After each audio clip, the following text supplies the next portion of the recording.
America just dropped bombs on Iran. Military targets, obliterated. But here's what nobody is talking about. They left one thing standing. A tiny coral island, 8 kilometers long, 25 kilometers off the Iranian coast. No beaches, no tourists, no headlines. Just pipes, tanks, terminals. And through those pipes, 90% of Iran's oil money. America could destroy it in an afternoon. They chose not to. That decision? That's not mercy. That's not diplomacy. That's a trap, and America is the one caught in it. By the end of this video, you'll understand something that most military analysts won't say out loud. America isn't just fighting Iran. America is protecting Iran's single biggest revenue source, while simultaneously trying to destroy Iran. You'll understand why the most powerful military on the planet cannot touch a tiny oil island. You'll understand what that means for your gas bill, your retirement fund, the global economy. And you'll understand the one historical precedent that proves, beyond any doubt, that Iran already knows how to survive this. This isn't a war story. This is a financial forensics story. Stay with me. Think about the last time you filled your gas tank. You noticed the price. Maybe you didn't think much of it. But since the bombs started falling on Iran, Brent crude is up 42%. WTI crude, up 47%. In weeks. The Strait of Hormuz, the world's most critical oil choke point, is closed. 20% of global oil normally flows through that corridor. Right now, it doesn't. Your grocery bill went up. Your heating costs went up. Airlines are bleeding. Manufacturing margins are collapsing. And you are here, watching the news, wondering, why don't they just end it? Why doesn't America just destroy Iran's oil infrastructure and be done with it? That's the right question. And the answer will make you question everything you thought you knew about geopolitical power. Here is what's actually happening. America has spent decades trying to strangle Iran's oil revenue through sanctions. The logic? Simple. No oil money, no nuclear program, no proxy wars. It worked, partially. But here's the paradox that keeps defense strategists awake at night. Cutting off Iran's oil revenue is the goal. Destroying the physical infrastructure that generates that revenue is catastrophic. Those two things are not the same, and confusing them would be the most expensive mistake in financial history. Kharg Island exports 1.55 million barrels per day. Destroy it, and those barrels don't just disappear from Iran's ledger, they disappear from global supply. Analysts at JP Morgan have run the numbers. A strike on Kharg's oil infrastructure removes up to 2 million barrels per day from global markets. That's not an Iranian problem. That's 4% of all seaborne crude trade gone overnight. BCA Research's commodity strategist put a number on it. Oil goes to $120 a barrel, minimum. Other models? They show $150. And if Iran retaliates, targeting Saudi Arabia's Ras Tanura, the UAE's Abqaiq, Iraq's offshore loading platforms, we're looking at numbers that make 2022 look like a correction. Here is the clinical truth. Saudi Arabia has spare capacity. OPEC has reserves. But, and this is the critical detail, spare capacity is meaningless when the Strait of Hormuz is closed. All that oil, all that OPEC spare capacity, sitting there, landlocked, unable to reach a single market, because Iran's navy controls the 2-mile-wide exit ramp from the Gulf. Destroying Kharg doesn't just hurt Iran, it fires a bullet at the entire global economy, and the gun is pointed directly at the United States. That's the trap. The more pressure America applies, the more dangerous the exit becomes. Iran's piggy bank is a financial weapon of mass destruction, and America is sworn to protect it. It's 1984. Saddam Hussein is watching Iran bleed soldiers into the Fao Peninsula. He needs to cut Iran's war economy at the source. He targets Kharg Island. Iraqi jets come in low, fast. The bombs hit storage tanks, loading terminals, pipeline connectors. The world waits for Iran to collapse. It doesn't. Iran patches the pipes, anchors tankers farther offshore, builds improvised loading platforms in open water. Iraq bombs again. Iran adapts again.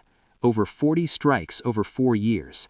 The terminal is damaged repeatedly, but it never goes dark for long.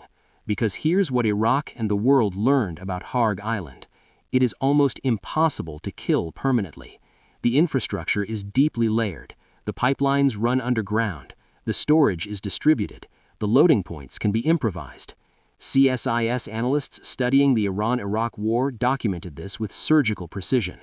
While Kharg is vulnerable, completely collapsing Iran's oil exports is extraordinarily difficult. The infrastructure is resilient and can be repaired or reconfigured under fire. Now, fast forward to March 14, 2026. American bombers strike Kharg Island. Military targets, communications, command infrastructure. But the pipelines, the storage tanks, the loading terminals? Untouched, deliberate, calculated. Trump even posted about it on social media.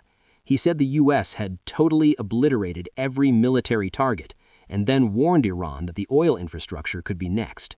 Read that carefully.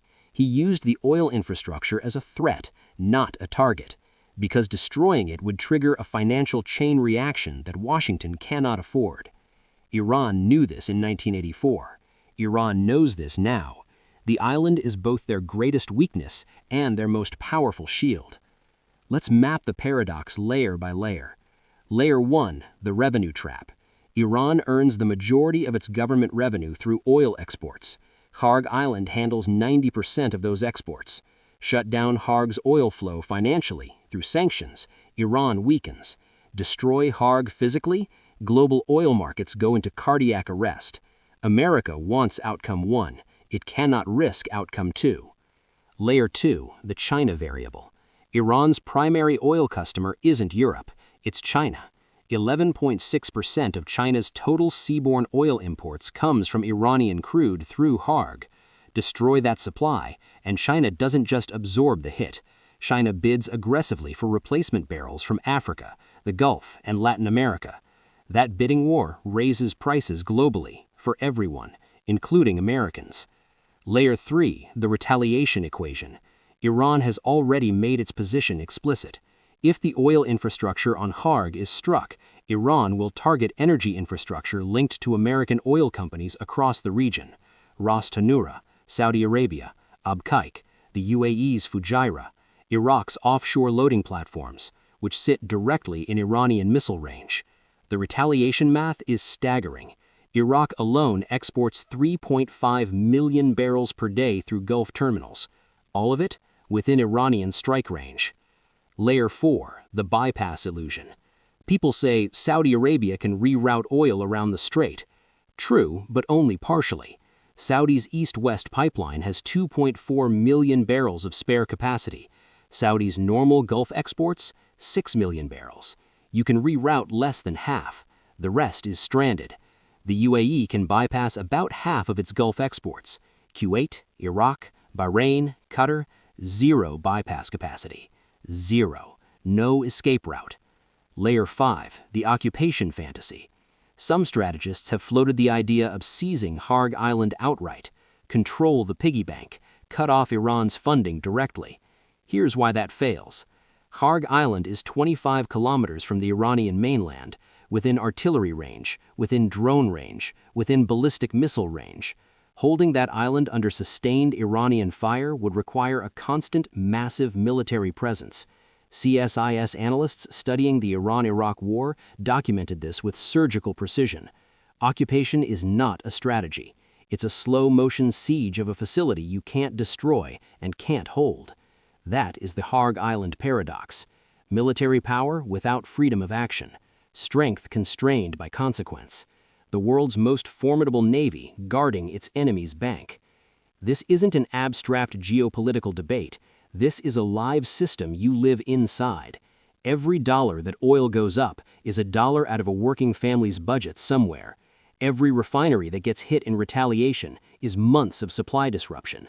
Every day the Strait of Hormuz stays closed is pressure on every market, every pension, every mortgage rate. The people making these decisions know the math. That's why the bombs hit the military buildings and left the pipelines standing. Not because of mercy, not because of diplomacy, because the financial consequences of doing otherwise are civilizational scale, and nobody, not hawks in Washington, not analysts in Riyadh, not traders in London, nobody wants to be the person who pulled that trigger.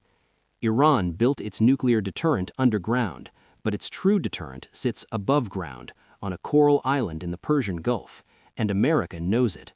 So here's where we are. America has the military power to destroy Kharg Island in 48 hours. America is not destroying Kharg Island.